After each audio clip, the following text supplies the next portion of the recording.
The grand imperial chamber floated above a gas giant the color of frozen wine, its walls of molten glass pulsing with each thundering cheer. Thousands of alien dignitaries filled the tiers, scaled, feathered, translucent and proud, watching the largest broadcast in galactic history. The death of the human they called Baba Yaga. Above them, 1,000 holographic banners shimmered with the emblem of the Galactic Empire, a circle of endless suns, unbroken and eternal. Or so they thought. The woman on the central screen was small compared to the towering captors who surrounded her. 30 years of age, pale-skinned, eyes like fractured steel. Her body bore the marks of war, scars mapped across her like constellations, but she stood upright, even as the restraints hummed around her wrists. The voice of the imperial broadcaster purred through the hall. Subject: human designation, Yaga. Status: terminated upon order of the Emperor, for crimes against galactic stability. A murmur of satisfaction rippled through the room. Somewhere near the front row, arch-strategist Zuroven clicked his fanged jaws in triumph. He was a reptilian intellect incarnate, scaled head crowned with data cables, eyes of mirrored gold. A primitive that could threaten the Empire, he hissed to his neighbor. Was always a myth. Now the myth bleeds. The chamber's laughter rippled like thunder. Above them, Baba Yaga looked into the camera. Calm, unblinking.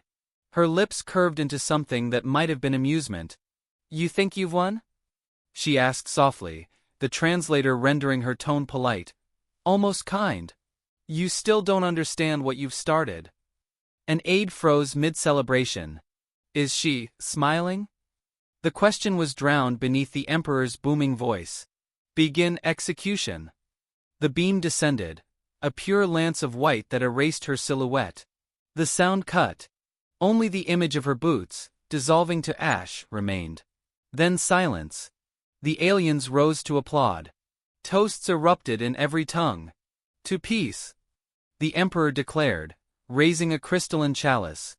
To the end of chaos primates. Draith, the aquatic envoy from the Lythus sector, lifted his bulbous eyes from his tank and whispered, "Why do they always smile before dying?" No one answered him.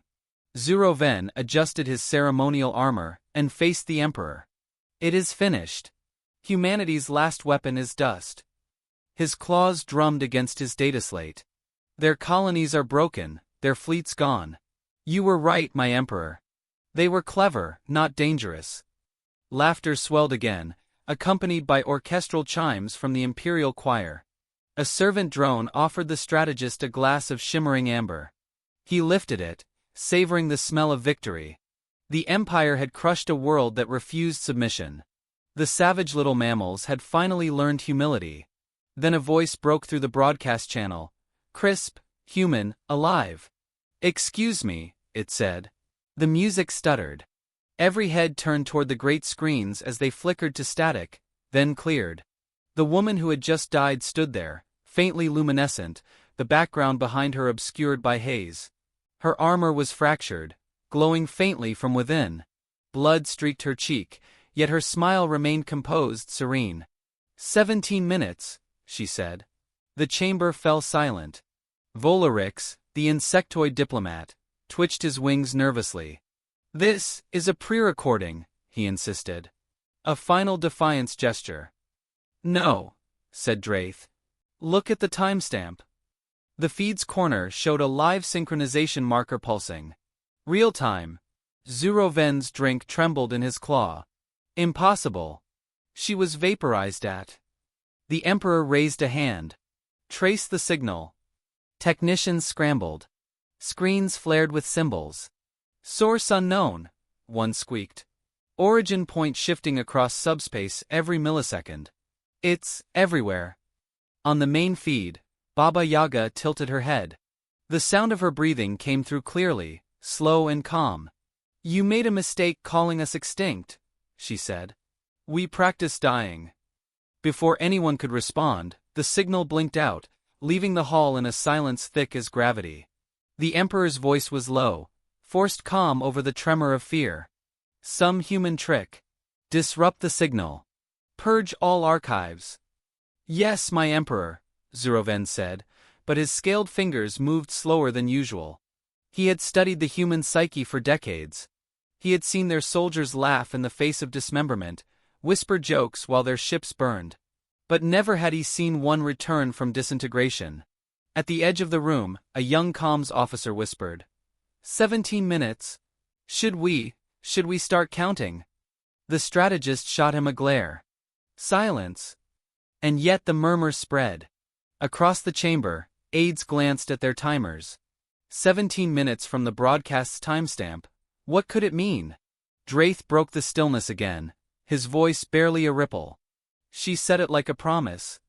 The Emperor slammed a clawed hand on the table, rattling glasses. Enough. The human species is finished. Their sun-starved world is a graveyard. A few of the generals nodded, but their eyes flicked to the ticking corner of their holoscreens. 1542 remaining. The hall's light dimmed slightly.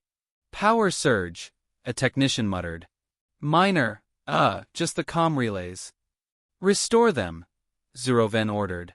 His voice sounded dry now, throat membranes tightening.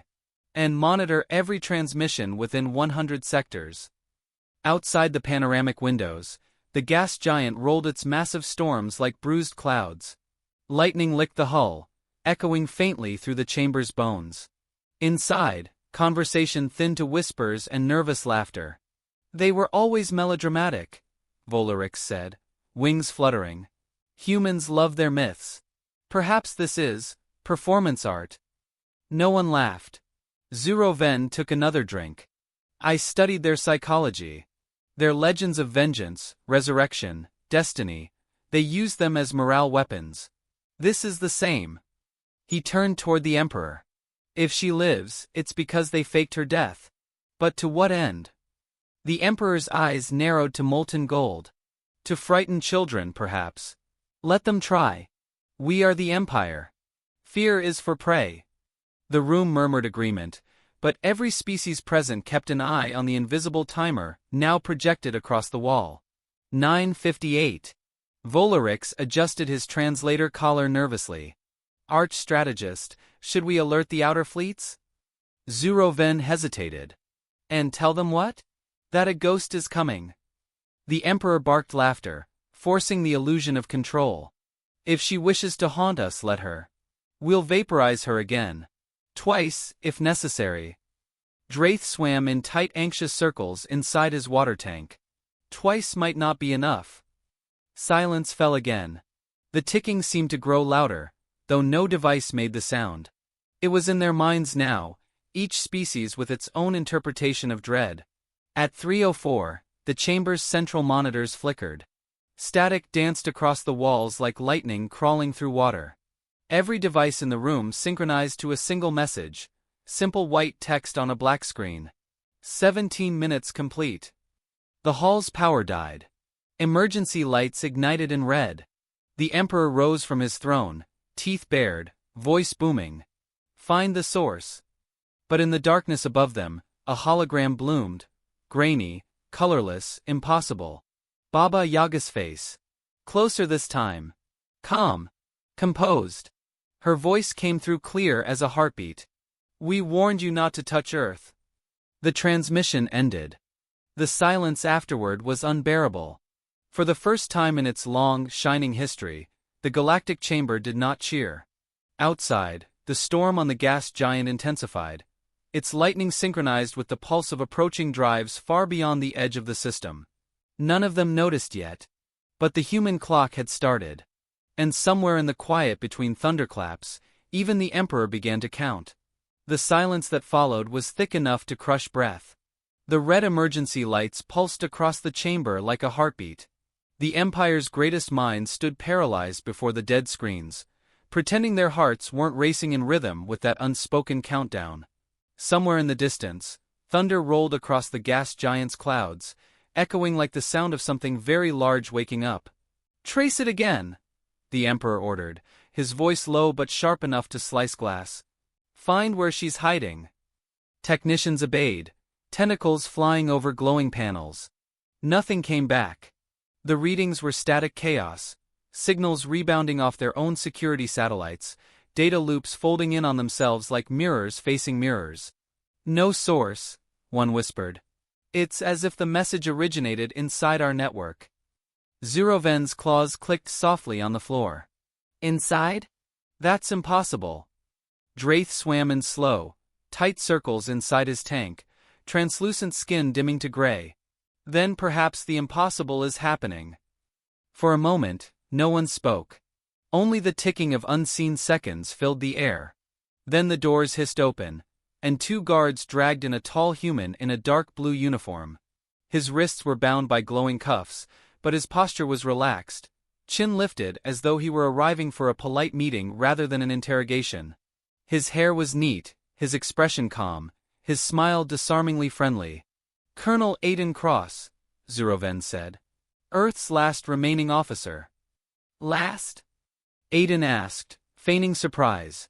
Oh, you sweet summer lizards, you've been listening to your own propaganda again. The room stiffened at his tone. He seemed almost entertained. The Emperor gestured, and the cuffs glowed brighter. You will explain what your dead soldier meant by 17 minutes. Aiden tilted his head, pretending to think. Ah, that's classified. Then, with a hint of mischief. But I'll give you a hint. She's not late. Zeroven's tail lashed behind him. Do not test my patience, primate. Oh, patience, Aiden said, smiling wider. You'd be amazed how much we've practiced that. Waiting, pretending, planning. We're Olympic champions of pretending. The Emperor slammed a clawed fist against the dais. You will answer or you will die. Aiden sighed. You really should stop making that threat. It never ends well for people who say it to us. He looked around the chamber as though appraising a theater before a performance. Do you mind if I sit? No one granted permission, but he sat anyway, crossing one leg over the other. You've misunderstood us, he said conversationally. You think humans fight because we love it. We don't. We fight because someone always insists on testing whether we'll fight. Volarix buzzed his wings in frustration. Enough riddles. What is happening in? A console beeped, cutting him off. One of the technicians looked up, trembling. High-energy spatial distortions detected near the outer rim. It matches human FTL signatures, but the number, he hesitated. There are hundreds. The chamber froze. That's impossible, Zeroven said. We destroyed their drive technology. Aiden leaned back, watching them unravel. Yeah, about that, we have a thing for backups. And backdoors. And backstabbing ourselves, occasionally. It's a hobby. Draitha's gills fluttered violently. You cannot be serious. Oh, always. Especially when I'm smiling. Another alarm screamed. The Emperor barked orders, his comm cracking. Deploy interceptors. Activate planetary defense nets. A holographic map appeared above the table. Dots of blue light appearing across star systems once thought silent. The human fleet was real. Worse, it was coordinated. Zeroven turned to Aiden, his voice low and venomous. How? Aiden folded his hands. Do you remember when you demanded our complete surrender? When you said we had 17 minutes to respond before you bombed Earth's moon? He smiled faintly. We liked the symmetry. The strategist stared, scales tightening across his neck. You mean to tell me that the countdown wasn't hers? Aiden's eyes glinted. It's yours. The tension in the room became physical. Every creature felt it pressing against their lungs. Volarix fluttered forward, antennae trembling. What have you done? Aiden's tone was light, casual, almost playful. We just asked ourselves what a species like yours would do if they thought we were gone. Turns out you got sloppy. You parked your fleets, concentrated your armies, pulled your intelligence networks into one nice, centralized hub. Thank you for that, by the way. You couldn't have coordinated an attack this fast, Zeroven hissed. Aiden shrugged. You're assuming we started today. The room went dead quiet again. From the high windows, faint tremors of light flickered across the distant clouds, blue flashes like the reflection of lightning on metal hulls. The technicians scrambled to adjust external sensors, but half the systems refused to obey. Draith whispered, "Are they jamming us?" "No," Aiden said softly. "We're just making room." The Emperor rose, towering, voice cracking through the tension. "You speak as if you command this ghost army yourself." "I don't command her," Aiden replied. "I just coordinate around her orbit." The Emperor bared his teeth. "Her orbit?" Aiden looked up as though hearing distant thunder. "You saw her die, didn't you?" Zuroven snarled. "She was disintegrated." "Good," Aiden said, eyes bright with an eerie calm. "That means the decoy worked." Panic rippled through the hall. The word decoy seemed to hang like a curse. Consoles overloaded. Communications screamed with interference. Every system that once controlled the outer fleets blinked out simultaneously. "She's alive," the Emperor whispered. Aiden smiled with gentle pride. "I told you, she's never late." Outside, the gas giant storms shifted color, violet now, pulsing like breath. The technicians' screens filled with new data streams, alien text replaced by human script. One message repeated in every known galactic language. 17 minutes reached. Zuroven's composure cracked. "What are you doing?" "Honestly," Aiden said. "Cleaning up the neighborhood. You've been very messy tenants." Alarms flared as gravitational fields bent around the planet. Massive signatures appeared. Human warships descending from folded space like predators materializing from fog. Their hulls bore marks of repair, age and battle, not perfection but persistence. Volarix stumbled backward, voice trembling. "You can't win against the Empire." Aiden turned to him gently. "Oh, we already did. You just haven't processed it yet." Through the panoramic glass, the first ship appeared, colossal, black as void, bearing a single symbol, a red Y painted by hand. Draith whispered, "Baba Yaga." "She's punctual," Aiden said. "Told you." The chamber descended into chaos. Generals shouted into dead calms. Soldiers sprinted toward exits that sealed themselves shut.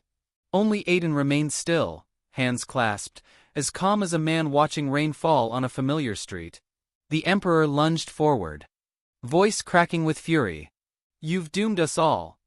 "No," Aiden said softly. "You doomed yourselves when you televised her death. You gave us the signal." The Emperor froze. "The signal?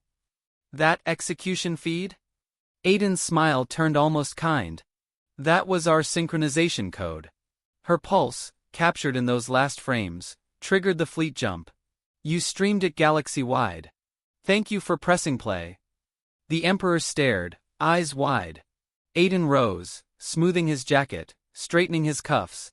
"And now," he said, voice suddenly polite again, "if you'll excuse me, I believe my commanding officer is about to arrive." Outside the windows, space rippled like a wound reopening. The flagship broke through the clouds, engines roaring with soundless fury. Inside the chamber, the lights dimmed to black. Only Aiden's voice lingered, calm and cordial. "Please remain seated. She hates when people panic before introductions." Then the hull above them thundered. One slow, deliberate knock from something impossibly large. The ceiling of the Imperial chamber groaned like an ancient creature stirring from sleep. Dust sifted from the beams as the lights flickered in a trembling rhythm. Every alien eye tilted upward, fixated on the sound above them. The slow, deliberate impact of something landing atop the city ship. The Emperor barked for shields, for guns, for explanations, but the power grid refused to obey. Circuits pulsed red, then black, then red again, as though the ship itself were holding its breath. Colonel Aiden Cross stood in the center of the chaos, hands folded neatly behind his back. He didn't bother to hide the small smile that crept across his face. "She's punctual," he murmured, almost fondly. "Never misses her cue." Zuroven spun toward him, scales raised in fury. "What have you done?" "Me?" Aiden asked mildly. "Oh, I just booked the meeting room." He tilted his head toward the trembling ceiling. "She brought the fireworks." A violent shudder tore through the chamber. Somewhere above, steel screamed. A blast of white light cut through the panoramic windows, followed by a figure walking through the smoke. Her silhouette tall, calm, and impossibly familiar. The room went silent. Even the alarms seemed to stop mid-wail, as though sound itself bowed. Baba Yaga stepped into the chamber. Her armor was blackened from battle, edges glowing faintly as if holding back fire. Strips of alien insignia hung from her belt like trophies, though her face remained serene. She looked neither angry nor triumphant, just steady, detached, like someone visiting an old memory. Her hair was scorched, her lips cracked, yet her gaze burned clear and unshaken. Volarix dropped to his knees, wings trembling uncontrollably. She was dead. We saw it. Baba Yaga's voice was quiet, nearly gentle. Then you should have stopped watching sooner. She moved forward, each step echoing through the stunned chamber. Aiden didn't bow or salute. He simply met her eyes and smiled, the brief warmth between them sharper than any weapon. You kept them entertained, she said softly. I do my best, he replied. The Emperor's voice broke the silence, brittle with disbelief. You are an illusion. A projection. Her eyes cut to him, and the words died mid-breath. She raised a small metallic device, a simple, scarred communicator, and dropped it at his feet. The Emperor hesitated, then glanced at its display. It pulsed with images of burning fleets, collapsing stations, shattered moons. Human warships, hundreds of them, sweeping across the Empire's core systems like patient fire. This is impossible, he whispered. You have no numbers, no infrastructure. Baba Yaga interrupted softly. You counted bodies, not resolve. Her tone wasn't cruel. It was instructional, almost weary. She looked at the towering aliens as if explaining something to children who would never quite grasp it. You studied our weapons, but never our patience. You thought killing one of us meant victory. But death for us, her gaze flicked toward Aiden, is logistics. Zuroven's composure shattered. You faked your death to bait our armies. Aiden corrected him with a mild smile. To bait your ego. Worked beautifully. The strategist lunged, claws flashing, but Baba Yaga caught his wrist mid-swing. The impact cracked the air like thunder, yet she barely moved. Her voice stayed low. You celebrate too loudly, Zuroven. I could hear your speeches from orbit. Her hand tightened, and the alien dropped to one knee choking. She didn't look angry, just efficient. Then, just as suddenly, she released him. He stumbled back, clutching his arm, more terrified by her restraint than her strength. Why? He rasped. Why go this far? Aiden answered before she could. Because you needed to see it. You needed to watch her die. Otherwise, you'd never have gathered every fleet, every ship, every broadcast into one neat little target. Baba Yaga looked around the chamber, her gaze sweeping across hundreds of trembling dignitaries. You called it justice, she said quietly. We called it rehearsal. Draitha's voice quivered through his tank. You're monsters. Aiden gave a small shrug. That's one of the nicer words we've been called. Outside, the glow of the gas giant changed again, from violet to red, as though the planet itself bled under invisible hands. Dozens of human ships emerged from folded space above the horizon, each marked with the same red Y. They moved without hurry, orbiting in coordinated silence. No weapons fired. They were waiting for a word. The Emperor staggered backward, his golden crown catching the red light. We will retaliate. Aiden smiled thinly. Against what? Ghosts? You erased us from your maps, remember? The Emperor's throat tightened, his voice trembling between rage and fear. This is genocide. Baba Yaga's expression softened. Not in pity, but in tired clarity. Genocide is what you broadcast when you killed our prisoners. We're just replying to the message. A sudden burst of static filled the room as a dozen smaller holograms appeared. Human officers across multiple systems reporting in. Operation Homecoming complete. Outer colonies secured. Enemy resistance collapsing. Each spoke with the same calm precision, each one addressing Baba Yaga as, Ma'am. Aiden exhaled slowly, the faint humor fading from his eyes. You always did make an entrance. She glanced at him. And you always talk too much. The Emperor's desperation curdled into fury. You think you can rebuild humanity on the ashes of my empire? Baba Yaga stepped closer until her shadow touched his. No, she said softly. We'll build it on the silence you leave behind. Zuroven tried to rise again, but Aiden placed a gentle hand on his shoulder. Sit down, General. You'll live longer that way. The reptilian strategist sank back, trembling. He looked around the chamber and saw only ruin. His colleagues collapsed in disbelief, the Emperor's confidence unraveling, the woman who had died now commanding the universe's fear. Baba Yaga turned to Aiden. Status? 17 minutes on schedule, he said. Phase 2 ready when you are. She nodded once, eyes distant, the fire in her voice now cold steel. Then let's finish this. Aiden straightened his jacket, giving her a brief grin. After you. As she turned toward the shattered windows, the fleet outside shifted into alignment. The ships formed a pattern visible even from orbit, a circle, closing in. Her voice carried softly through the silence, almost like a prayer. This is the return. And somewhere far below, on 1,000 conquered worlds, every radio, every device, every alien translation feed echoed the same human message. We are home. The chamber filled with red light, and for the first time in its long, arrogant history, the Empire's capital bowed. Not to gods, but to the species it had tried to erase. The city ship drifted in silence, its once golden hull now veined with scars of light. Where music and arrogance had filled the air hours earlier, only the hum of dying machinery remained.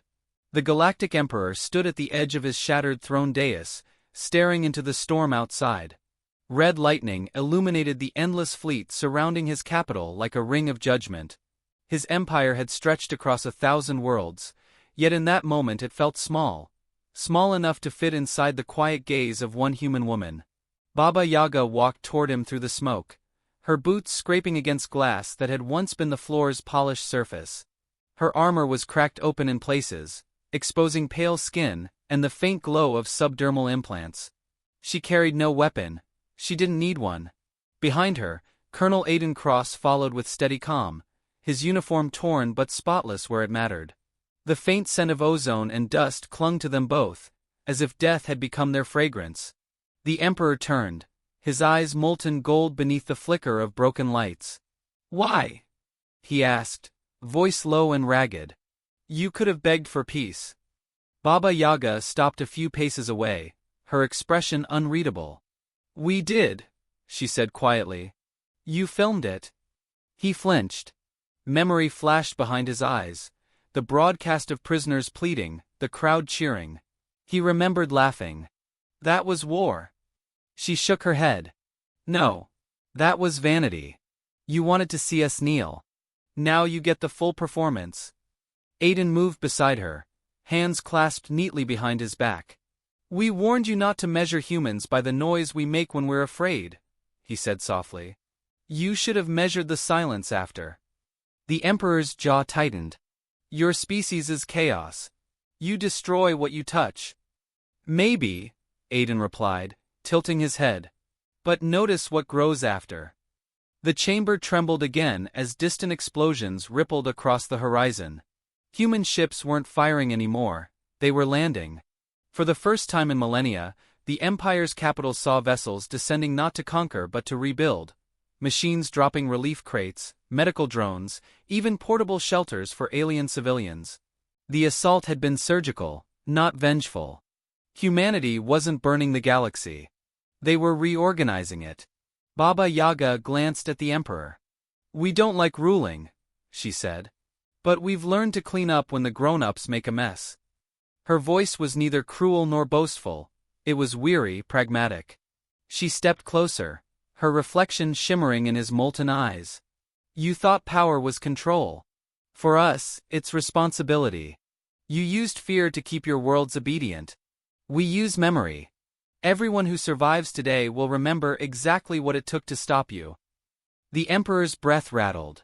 You think the galaxy will follow you? They won't have to, Aiden said. They'll cooperate out of self-interest. You'd be amazed how peaceful things get when humans start offering reconstruction loans. Baba Yaga's lips curved into a faint, tired smile. Economics, the quiet version of war. Her humor made the Emperor's composure crack. He lunged forward, claws raised. She didn't move. Aiden's hand flashed, and a tiny magnetic pulse froze him mid-stride. The Emperor collapsed to one knee, paralyzed but breathing. Baba Yaga crouched before him, her face inches from his. "Don't worry," she said softly. "We're not here for revenge. We're here to make sure no one ever does what you did." She brushed a gloved hand over his cheek, almost tenderly. "That's the part everyone forgets about monsters, they clean their own mess." She stood, turning toward the broken windows where the storm raged outside. Aiden watched her quietly. "You could end him," he said. "I already did," she replied. "The moment he saw me alive." From the far end of the hall came a faint whimper. Zuroven, the strategist, crawled from beneath a collapsed console, his scales dulled with soot. He stared at her like a man seeing a ghost twice. "What happens now?" Aiden's voice carried the calm of inevitability. "You'll help us rebuild what you broke. The galaxy runs better when predators learn to share territory." The alien shuddered, lowering his gaze. "You'll never trust us." Baba Yaga answered. "We don't trust anyone. Not even ourselves. That's why it works." Her words lingered in the heavy air. The storm outside began to thin. The red clouds drifted apart, revealing distant stars. For the first time, their light reached the chamber floor. Aiden stepped beside her, the pale starlight catching the faint scar across his cheek.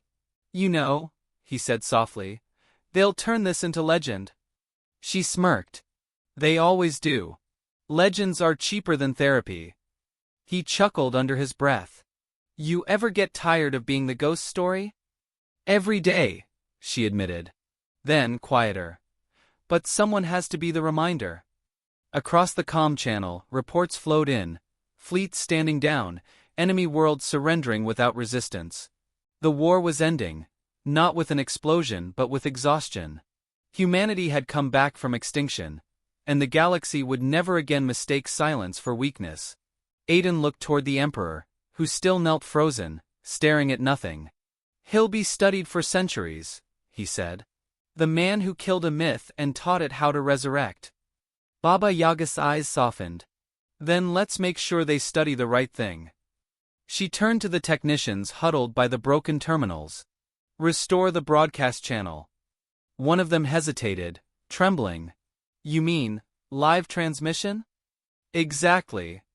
The hollow screens flared to life, reconnecting with every planet that once bowed to the Empire. Billions of beings across the stars looked up from their ruined cities, expecting another declaration of power. Instead, they saw a pale human woman, bruised and calm, standing amid wreckage. "This is Baba Yaga of Earth," she said, her tone measured and strangely warm. "The war is over. The Empire is finished. If you wish to live in peace, rebuild with us. If you wish to rule, find another galaxy." Her image lingered in silence. Then she added, almost softly, "We're not here to dominate. We're here to endure. It's what we do best." The transmission ended. For a long while, no one spoke. The hum of power returned slowly, systems rebooting under human control. Outside, the fleet began to drift apart, dividing into quiet formations. Aiden approached her, his voice low. "You always did know how to end a speech." She gave him a faint smile, the first real one since she'd returned. "You call that the end?" He raised a brow. "Isn't it?" Her gaze turned to the stars beyond the broken windows. "No. It's just intermission."